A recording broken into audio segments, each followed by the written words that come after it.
AP IT శాఖ మంత్రి గుడివాడ అమర్నాథ్ మీడియాతో మాట్లాడుతున్నారు. ఇప్పుడు లైవ్ ద్వారా చూద్దాం. డెమోక్రసీలన్నీ ఇప్పుడు కాంగ్రెస్ పార్టీ గురించి ఏం చెప్పమంటావు? కాంగ్రెస్ పార్టీ మీద ఉన్నటువంటి కేసులన్నీ, వచ్చినటువంటి ఆరోపణలన్నీ, ఇవన్నీ కూడా రాహుల్ గాంధీ గారు చెప్పినా, లేకపోతే ఇంకొకరు చెప్పినా ఈ కేసులో క్లియర్ కట్గా మొన్న ఆయనతో కూర్చొని రాహుల్ గాంధీ గారు లాలూ ప్రసాద్ యాదవ్తో కూర్చొని భోజనం చేశాడు, చూసాం కదా మనం. సో ఇదంతా కూడా ఒక కూటమి, ఇదంతా కూడా. సో ఇదంతా వీళ్ళ గురించి వాళ్ళ గురించి మాట్లాడుకునే దానికన్నా ఈ స్పెసిఫిక్ కేసులో ఆధారాలు క్లియర్ కట్గా కనిపించిన తర్వాత దీనికి సమాధానం చెప్పానండి.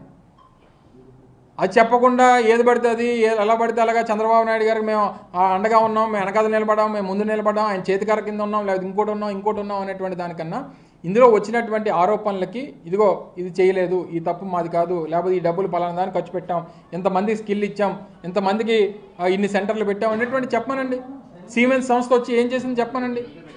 చెప్పాల్సినటువంటిది ఏది చెప్పకుండా మేము వాళ్ళతో తీరా చూస్తే ఇద్దరినేమో ఒకటి దుబాయ్ని ఒకటి అమెరికా పంపించేస్తావా? పెండ్యాల శ్రీనివాస్ మీ దగ్గర పనిచేసినటువంటి పిఎని తీసుకొని వెళ్ళి అమెరికా పంపిస్తావు. నీకు ఈ కేసు, ఈ ఇష్యూస్లో అన్నింటిలో మధ్యవర్తిత్వం చేసినటువంటి ఎంబీపీ అనేటువంటి వ్యక్తిని దుబాయ్ పంపిస్తావు. అందుకే నిన్నే చెప్పాను, నువ్వు చంద్రమండలం మీద ఉన్నా సరే నిన్ను తీసుకొని వచ్చి జైల్లో కూర్చోబెట్టేటువంటి బాధ్యత ఈ విచారణ చేస్తున్నటువంటి సంస్థలు తీసుకుంటాయి. చట్టం నుంచి తప్పించుకునేటువంటి పరిస్థితి లేదు.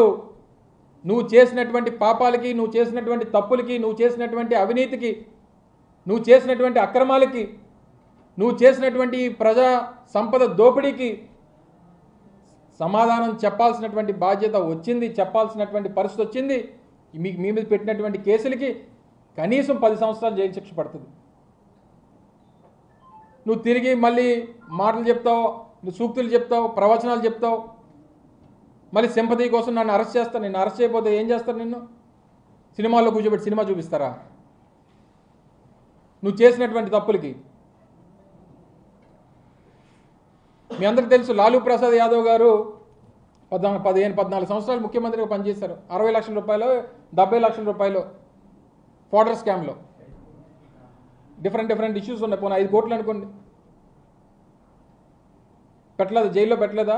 శిక్ష అనుభవించలేదా? నీకు 45 సంవత్సరాలు కదా, 50 సంవత్సరాలు రాజకీయ అనుభవం ఉన్నా, 14 సంవత్సరాలు ముఖ్యమంత్రి చేసినా, 15 సంవత్సరాలు ప్రతిపక్ష నాయకుడిగా పనిచేసినా నువ్వు చేసినటువంటి తప్పులకి శిక్ష తప్పదు.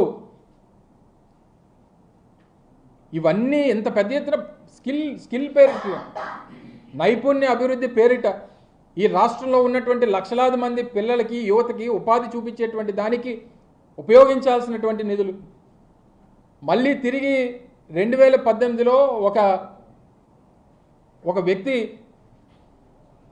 సిఐడికి ఒక లేఖ రాస్తే పూణే నుంచి, ఇందులో ఒక స్కామ్ జరిగింది మీ ప్రభుత్వంలో ఇవని చెప్తే అప్పటి నుంచి అందులో ఉన్నటువంటి డాక్యుమెంట్స్ అన్నీ కూడా మాయం చేయడం మొదలుపెట్టారు.